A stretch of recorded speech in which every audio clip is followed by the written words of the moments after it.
Fala pessoal, tudo bem? Hoje estamos aqui com o pessoal da Sala 3 para mais um episódio do nosso MaxiCast. João Pedro e o Cauê.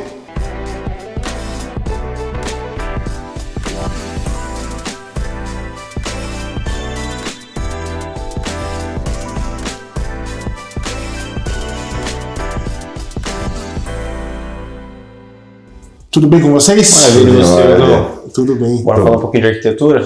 Obrigado pelo convite, viu? Obrigado vocês de terem vindo.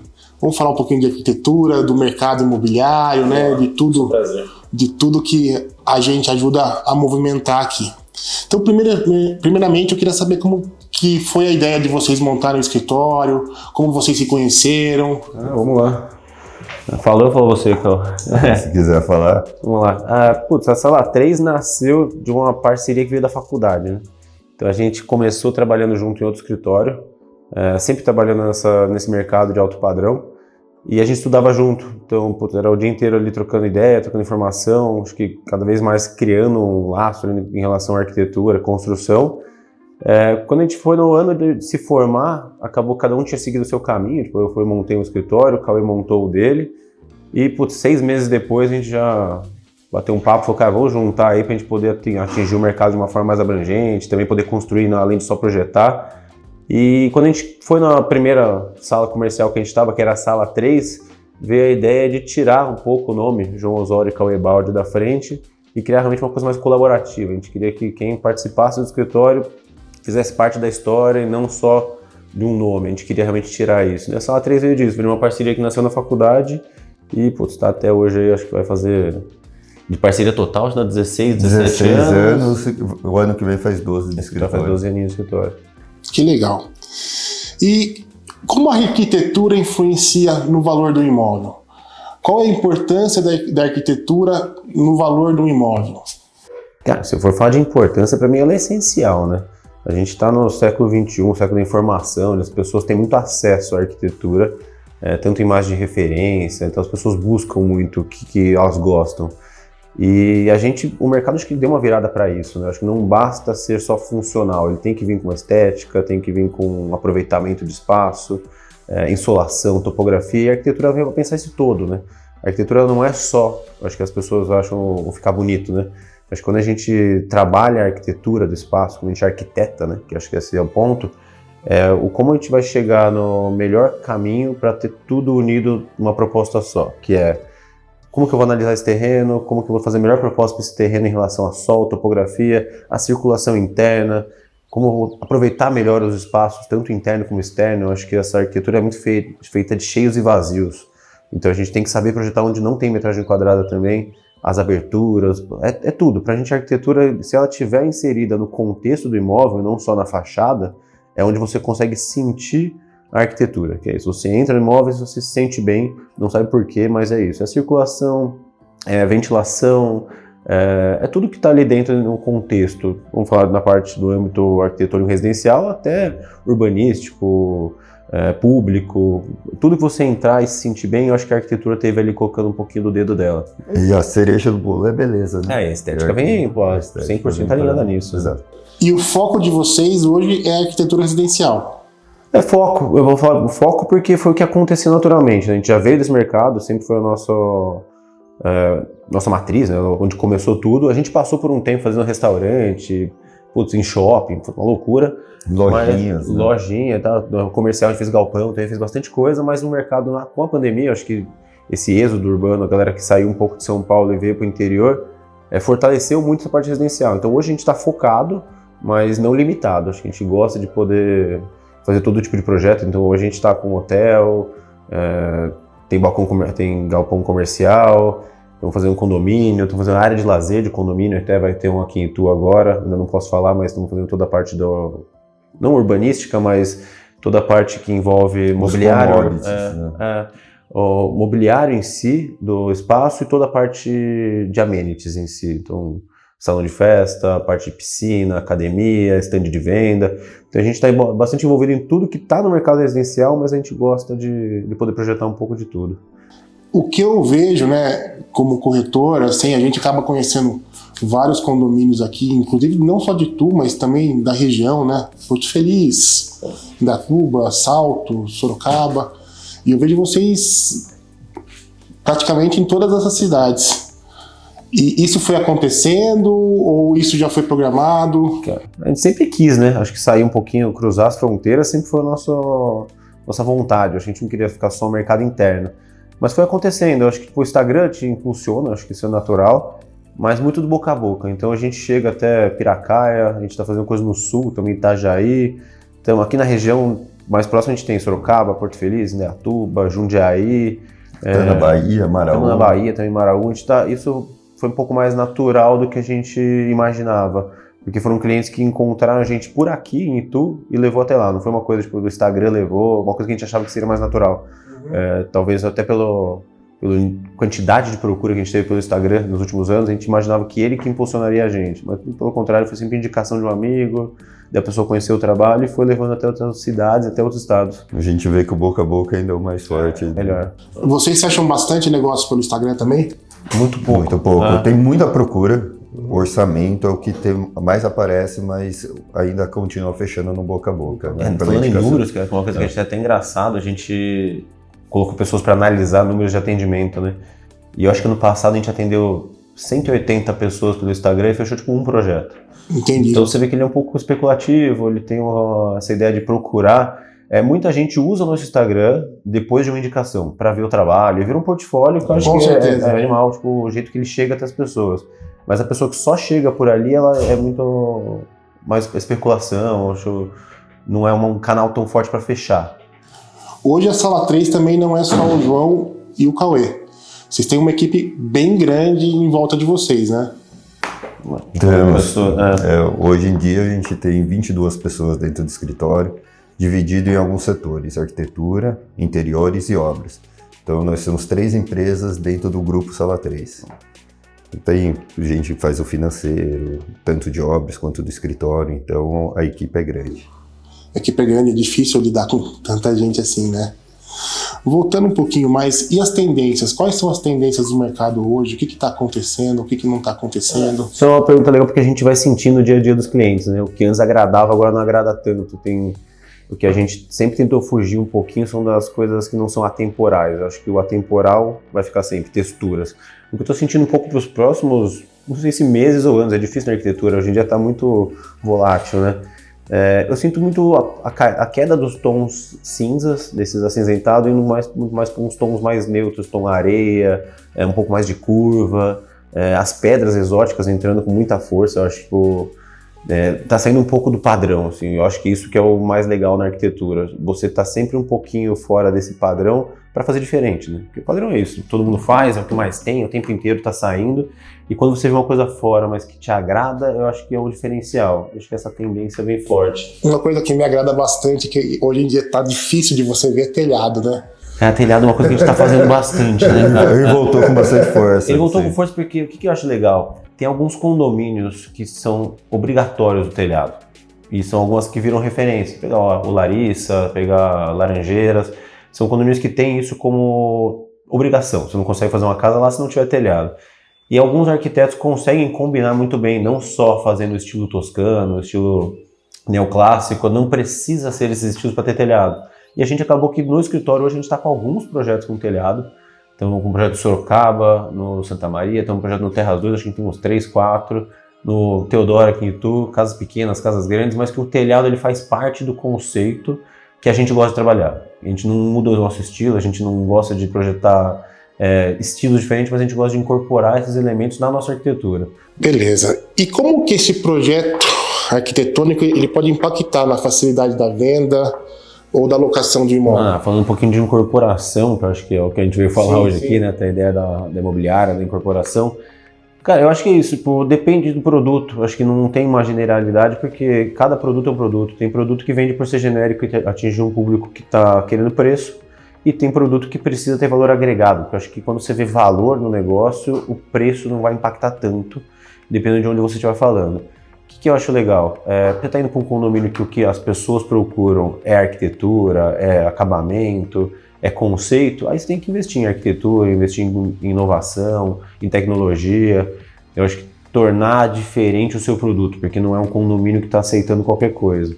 E tem condomínio que também não adianta se investir em arquitetura, porque você vai ficar fora do valor de mercado e acaba não aceitando tão bem. Então eu acho que tem que entender aonde está sendo feito esse produto, entender muito bem o terreno, para poder chegar nisso. Teto de valor que teto de valor, acho que a gente sempre brincou que a gente gosta de superar um pouco o teto, mas não chegar tão perto de um outro condomínio que seja o condomínio mais atrativo e a gente com um valor alocado errado. Então acho que é isso, é sentir que se você investir um pouco mais, acho que dá para pedir um pouco mais, mas sempre analisando um pouco o mercado onde você está investindo. Esse é um negócio legal de você falar, né? Porque quem tá vendendo o imóvel sempre acha que o imóvel dele vale mais do que o outro, né? Então um negócio que o meu é sempre melhor, né? Ele sempre vai botar um diferencial no seu para vender o peixe dele, mas a gente que trabalha com isso, a gente sabe que às vezes você construiu uma casa que não comporta o condomínio, né? É a percepção, e você vai ter que regredir um pouco para conseguir vender esse imóvel. O que acontece é muito disso, tipo, às vezes eu vou escutar falar que foi vendido uma casa daquele valor e você faz uma que não está concorrendo com ela de igual para igual, às vezes a pessoa tem essa percepção, pô, se aquela vendeu por tanto, a minha também vai. Mas tem que entender o que você fez na sua e o que a pessoa fez na dela diferencial. Aqui em Itu a gente incorpora, além de fazer projetos, né? E a gente sabe olhar metragem quadrada. 2 casas com a mesma metragem quadrada não necessariamente tem o mesmo investimento e não vai ter o mesmo retorno. Então a gente entende que vai muito da pessoa perceber aonde ela está investindo. Pô, se o terreno é muito barato, se o condomínio não tem os amenities necessários, que não vai atrair um público que valoriza esse tipo de coisa, não adianta você fazer um super investimento. Você pode fazer um investimento mais controlado e vai ter o seu retorno. Agora não adianta ser num condomínio que a turma faz umas casas super legais, colocar um produto ali X só porque tem a mesma metragem, a mesma quantidade de quartos, sendo que esse público que compra ali não está valorizando tanto o programa da casa em si, está valorizando a qualidade do acabamento. Então é isso, é só saber onde está investindo, né? Mas a gente vê, vamos voltar um pouquinho antes da pandemia, o construtor comprava 3, 4, 5 terrenos no condomínio que lançou e todas as casas eram iguais, né? Hoje isso está mudando um pouco, né? Mas você vê, mudou às vezes uma cor da porta, assim, mas a casa é igual. O que pega, acho que você também está no mesmo mercado que a gente. A gente está nesse mercado que a gente falando de incorporação, ituano, né? Porque tudo muito perto de São Paulo. E o paulistano está acostumado com exclusividade, com experiência. Então é isso, por um tempo você conseguia ter um produto que vendia para qualquer pessoa. Tudo vendia, né? Depois de um tempo você começa a vender uma experiência, que eu acho que é o maior segredo de vender uma arquitetura. Eu acho que é isso, o diferente já é uma experiência. Pô, a pessoa não quer ter uma casa igual a do vizinho, só mudou a cor, um acabamento muito padrão. Então acho que essa experiência de vivenciar aquele imóvel é muito interessante. De, pô, por que eu me sinto tão bem nessa casa? Eu acho que isso tudo vem com arquitetura. Com certeza. Uma coisa que eu ia perguntar para vocês também, Itu é uma cidade de muitos condomínios e tem condomínios de quase 50 anos. E esses condomínios, eles vêm até se modernizando com o tempo. É comum vocês pegarem uma casa para fazer uma reforma total desse imóvel, ou mesmo, sei lá, botar a casa para baixo. É engraçado porque pra gente sente essa mudança no mercado acontecendo semestralmente, não vou falar nem que é anualmente. Eu acho que quando os lotes novos sobem de valor, as reformas ficam mais interessantes. E tu tem isso, né? A gente tem exemplos como Terra Azul e Vila Real, que acho que são os principais exemplos aqui, que tem casas de 40 anos, que o terreno é excelente, a casa ela merece um carinho e ela consegue ficar incrível. Assim como tem casas que não tem o que fazer, não tem salvação. Mas a gente teve muito orçamento, a gente tem bastante exemplo no escritório de projetos feitos, prontos, onde foi realmente uma reforma total, ou às vezes um retrofit, um tapa. Acho que é análise caso a caso, né? Tem que ver a casa e entender o que ela precisa.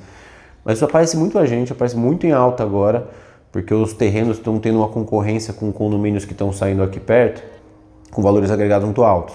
E essas casas ficam muito atrativas quando você fala, pô, vou pegar uma casa aqui de valores de 4, onde o terreno normalmente custaria 3,5, 4, vou gastar mais 1,5 milhão, 2, vou ficar com uma casa super legal num condomínio que tem uma super estrutura.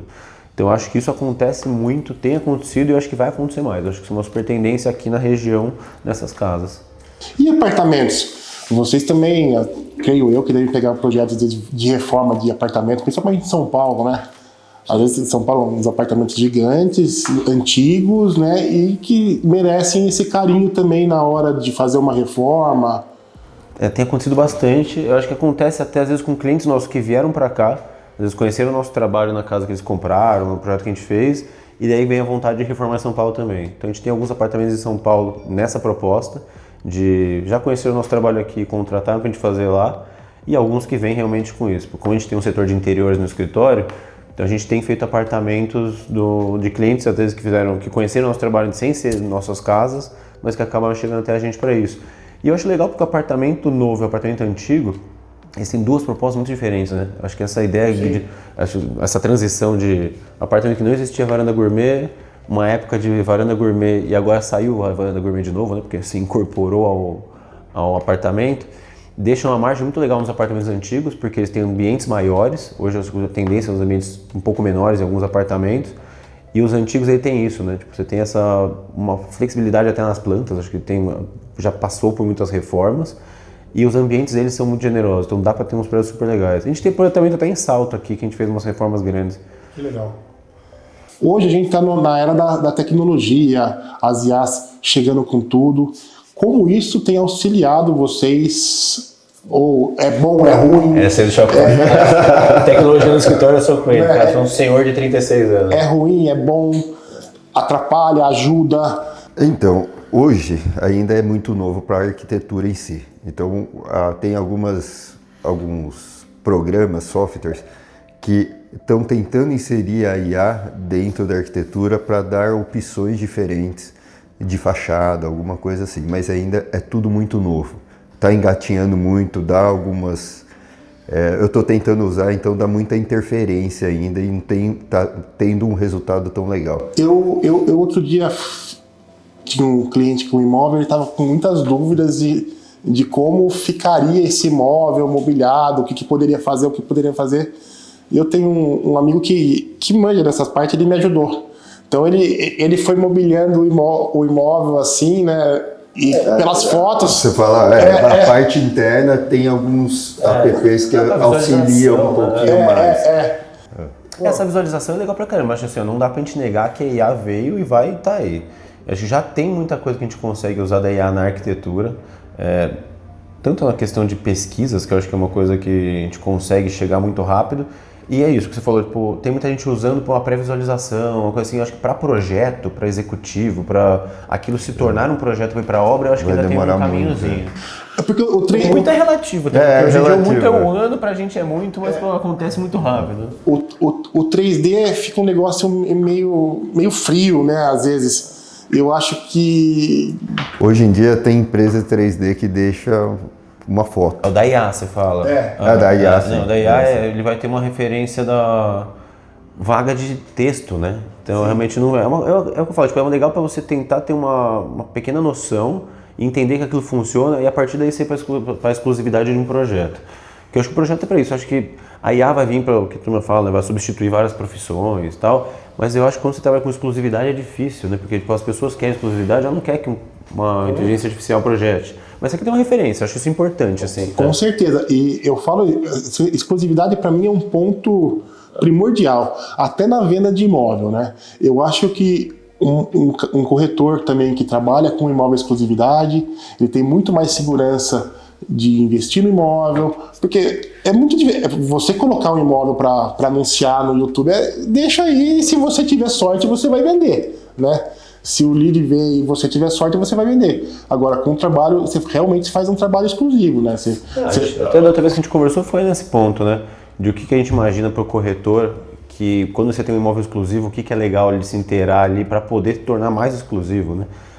Eu acho que tem isso, de o corretor vivenciar aquele espaço também com o arquiteto, entender o que tem de diferente, colocar numa plataforma qualquer e colocar a quantidade de cômodos que tem é fácil. O cliente vai entrar ali, casa de 5 suítes, vai aparecer um monte. Agora, por que essa aqui é diferente dessa?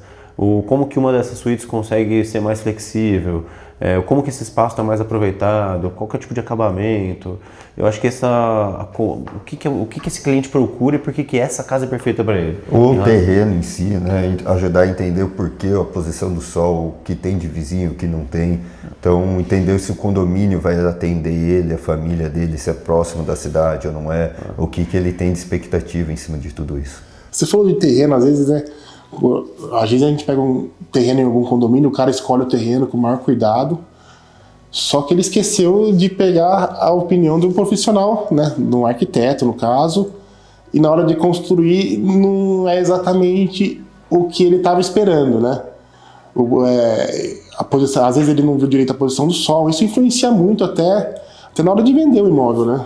Não muito, que a gente gosta de se envolver com o cliente desde dessa fase. Eu acho que pra gente é muito mais produtivo quando a gente entende o produto que o cliente quer, a gente tem as opções de terreno que ele tem na mão e qual produto se encaixa melhor naquele terreno. Eu falo, tipo, às vezes o cara compra um puta terreno legal, mas pro projeto que ele quer não é o que vai ficar mais legal. Então pode ser que ele tente forçar uma ideia num terreno que não estava para aquilo. Então, por exemplo, são terrenos em declive e aclive, que a turma foge, mas a gente ama, né?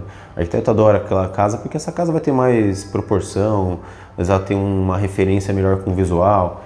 Então, só que isso tem que ser muito bem aproveitado. Se você pega um terreno desse e quer fazer uma super casa plana, você está estragando o terreno. Eu acho que talvez um projeto que se adapte melhor ao terreno é melhor que um terreno que vai ter que se adaptar a um projeto. Então, eu acho que essa escolha eu acho importante para ter sinergia, né? E, por exemplo, o cliente tem um terreno sem vizinhos do lado. Como vocês aconselham ele a construir imóvel? Porque tudo você tem que pensar. Um dia provavelmente ele vai ter vizinhos dos dois lados e atrás, né? Eu falo ou você fala? Não, pode falar. O que eu acho legal, em toda a nossa apresentação e até nessa época da escolha, a gente fala que a gente não conta nunca com o bom senso do vizinho, mas a gente consegue limitar muitas coisas em projeto. Então, se a gente tem um terreno que tem 4, 5 vizinhos e não tem muita saída, como que a gente vai conseguir fazer essa casa mais virada para o interior do lote? Se a gente tem uma brecha ali, um terreno mais baixo do que os outros, vamos tentar fazer essa casa virada para esse terreno, subir um pouquinho ela. Então a gente tem artifícios na fase de projeto para conseguir dar as possíveis privacidades que a gente gostaria. Às vezes já tem casos que a gente vê que em tudo sai uma casa de 3 andares do lado e não tem o que fazer. Mas a gente analisando as normas do condomínio, recursos obrigatórios, gabarito máximo de construção, a gente consegue entender alguns gapzinhos ali, alguns cantos que a gente já sabe que não vai ter um vizinho tão presente. Aí paisagismo vai vir para ajudar nisso, isso não tem como fugir, né? A gente sempre vai ter vizinho, mas a gente gosta sempre de priorizar sol, acho que sol é importante, não adianta a gente ter uma casa que ela é virada pro norte e achar que vai abrir um pé direito duplo para ali, a casa vai ser quente só porque ali é norte.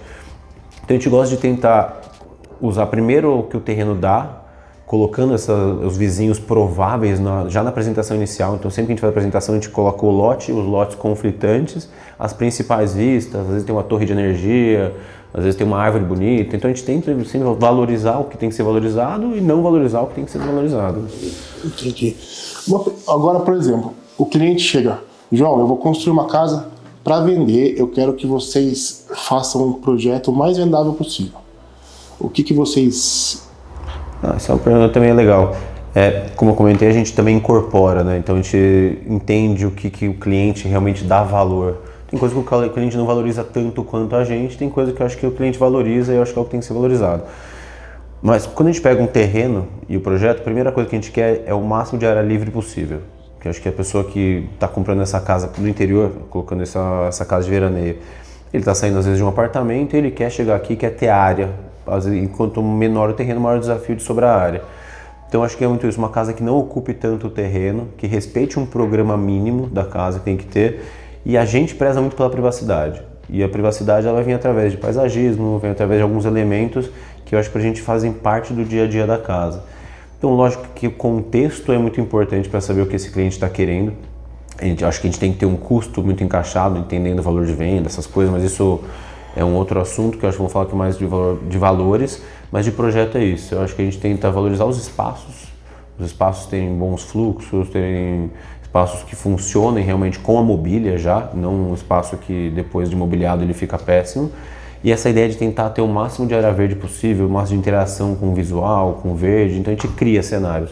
Se a gente tem um horizonte, a gente valoriza o horizonte, se a gente tem vizinhos, a gente valoriza um jardim mais presente. E isso é muito importante que você falou, porque, por exemplo, né, a casa verde de vocês, que vocês fizeram e estavam vendendo, é uma casa que, com certeza, não é o ituano que vai comprar, né? É o pessoal que vem de fora, é o pessoal que está procurando estar com amigos, a casa tem um baita espaço legal, uma piscina bonita, uma vista para o pôr do sol sensacional, né? Então é mais difícil o ituano comprar e desembolsar esse valor do que o pessoal que vem de fora, né? É isso que a gente tem, a turma de São Paulo comprou experiência. O ituano, eu acho que ainda, lógico, não estou generalizando, mas a maior parte ainda não tem tanto essa questão da experiência, tem a questão do local, da localização na cidade. Então a Casa Verde já foi construída num condomínio que ele é um pouco mais afastado, porque tem essa questão da paz, da tranquilidade, são um condomínio com terrenos um pouco maiores do que os mais urbanos aqui, e a ideia dela sempre foi valorizar isso, o ato de receber pessoas, o máximo de espaço, acho que até passou agora há pouco aí, de realmente ter um visual legal, bastante espaço para receber, o negócio das 5 suítes. Então a gente quis realmente com ela atingir esse público, e de fato até o casal super legal que comprou ela lá, e ele veio com coisa de lazer, coisa que a gente vê que Ituano não quer, então ele colocou sauna a mais, algumas coisas a mais para curtir o lazer da casa. Mas foi uma proposta que se adequou bem ao casal que a gente imaginava que compraria a casa. E sem contar que a nossa ideia com os materiais que a gente usou na casa para a pessoa não ter dor de cabeça.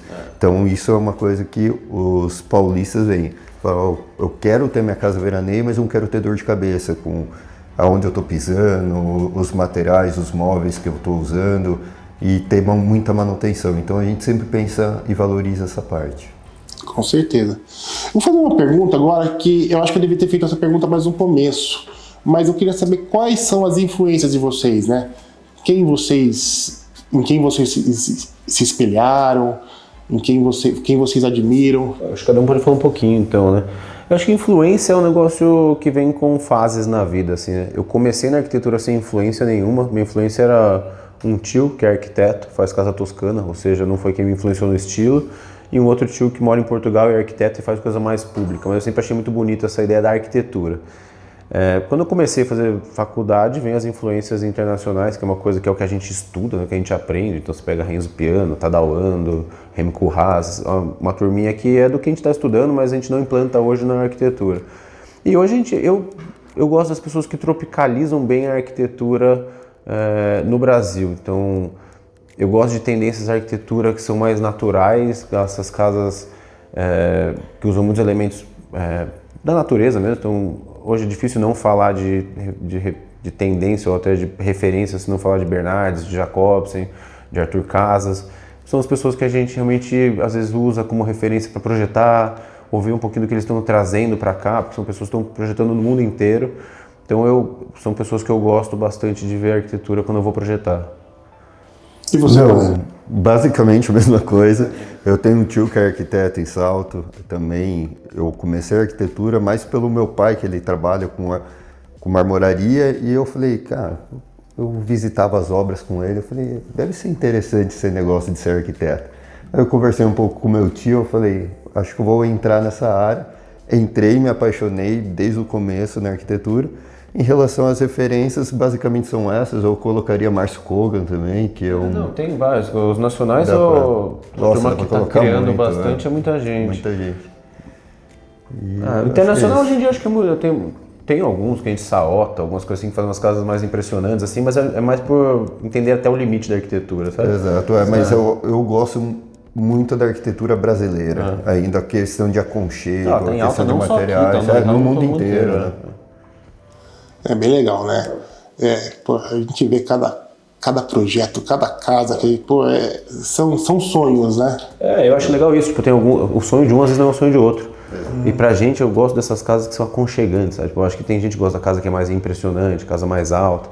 Eu acho que essa casa aconchegante é uma coisa que abraça, sabe, seu dia a dia. Então, essa turma faz isso muito bem, né? Só pegando um gancho, né? Às vezes a gente falou de casas para vender. Essa semana passada a gente foi numa casa, num condomínio de altíssimo padrão aqui na região. A gente foi fazer a casa, né? O pessoal construiu a casa realmente para vender. E eles, sabe quando você vê que faltou um pouco de cuidado, um pouco de atenção na obra? Casa nova, já com parede descascando,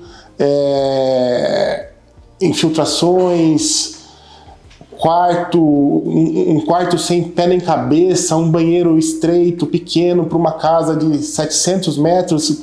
Então, às vezes também a casa não vende porque na hora da execução do projeto o proprietário não ficou em cima também e foi... Tem os dois pontos, acho que tem os erros de projeto, que eu acho que você falou dos quartos, eu acho que é mais a linha de raciocínio, porque parece que 2 espaços com a mesma metragem vão ser bons iguais, mas é só a posição das portas, a circulação interna, acho que já acaba um pouco com esse fluxo. Patologia é um negócio que está cada dia mais presente nas obras em si, eu acho que é um negócio, talvez até um pouco da qualidade de mão de obra que a gente está tendo que aceitar, né, os canteiros estão envelhecendo muito, tipo, as pessoas não estão mais passando de pai para filho essa profissão, né? Então hoje em dia está muito, até a tendência do futuro seria essa pouco de industrialização para fugir disso. A busca por preço, acho que começa com até um pouco das patologias. Quando a gente vai muito para preço, as preocupações mudam em relação à qualidade, tem muita coisa que vem antes da estética para poder fazer aquela casa funcionar, que é o tipo de impermeabilização, o tipo de fundação, cálculo. Então, a gente tenta se blindar bastante disso, infelizmente acontece com frequência, eu acho que tudo tem solução, mas acontece com frequência, mas eu acho que isso é um ponto legal, até para chegar, a gente fechou a nossa primeira casa agora, 100% em steel framing. Eu ia perguntar isso agora para vocês. Eu acho que foi muito nisso, a gente começou a buscar muito isso, parceiros realmente fortes, acho que a gente teve uma reunião legal com a Saint-Gobain é gigantesca, e eles endossaram muito esse parceiro, que é um cara que a gente já conhecia. E a gente teve uma reunião com ele, com esse projeto que a gente estava em mente aqui no Terra São José 1. E essa casa acabou de ser assinado o contrato, ela vai sair 100% nesse sistema, que eu acho que tem um certo preconceito e resistência, mas cara, que é uma coisa que tende a morrer, porque a gente foi visitar as casas de alto padrão que estão sendo feitas, porque o que acontece? Eu até vou me esticar um pouquinho nesse assunto. Até então a gente entendia esse steel framing como uma pessoa que fazia drywall. Exatamente. E o drywall ia para a fachada e virava placa cimentícia, e tem tanta tecnologia por trás disso, não dá para entender que eu acho que o mais está acontecendo é essa evolução na construção civil em relação aos tipos de fechamento de placa da casa. Além dela não ser mais fraca, ela é mais forte do que uma tradicional, muito mais garantida em relação a medidas. E a gente fechou a nossa primeira, que vai ser um negócio legal até para quem quiser acompanhar, acho que a gente vai postar bastante dela. É uma casa de alto padrão, é uma incorporação, uma casa para venda de alto padrão no Terra São José 1, que vai ser, acho, bem legal de acompanhar esse processo como um todo aí. Eu acho que é o futuro realmente, né? Porque lá fora você vê muito isso. Você só vê isso. Né? Você só vê isso, né? E com certeza, com mais gente fazendo, mais empresas surgindo, tende a baratear também, né? Quando vem com qualidade, né? Acho que quando a turma vem com uma baixa qualidade, acho que tende a não ter procura. Acho que uma pessoa... Tem um ditadinho rápido, assim, que é uma pessoa que está feliz com o que ela contratou, ela fala para 10 pessoas. A pessoa que está infeliz, ela fala para 1000, né? Então, às vezes, acho que é o pior marketing que tem, é uma coisa mal feita e acaba dando um preconceito para a categoria toda.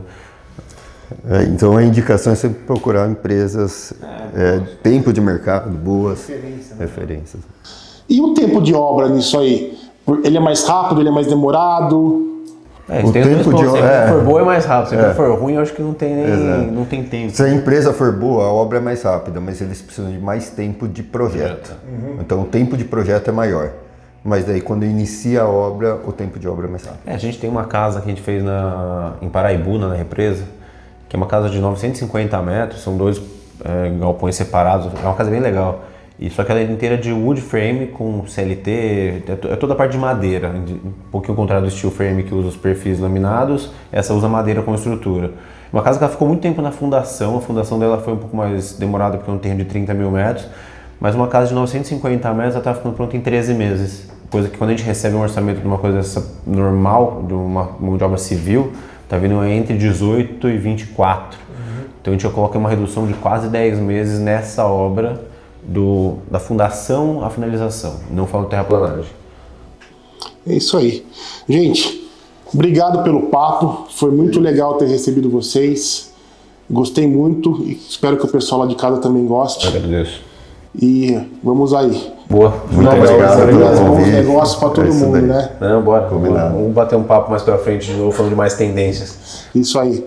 A gente vai botar o Instagram deles na descrição do vídeo, tanto do Cauê como do João, da Sala 3. Sigam eles e compartilhem nossos vídeos com os amigos aí. Pessoal, obrigado e até a próxima. Valeu. Valeu, Gão.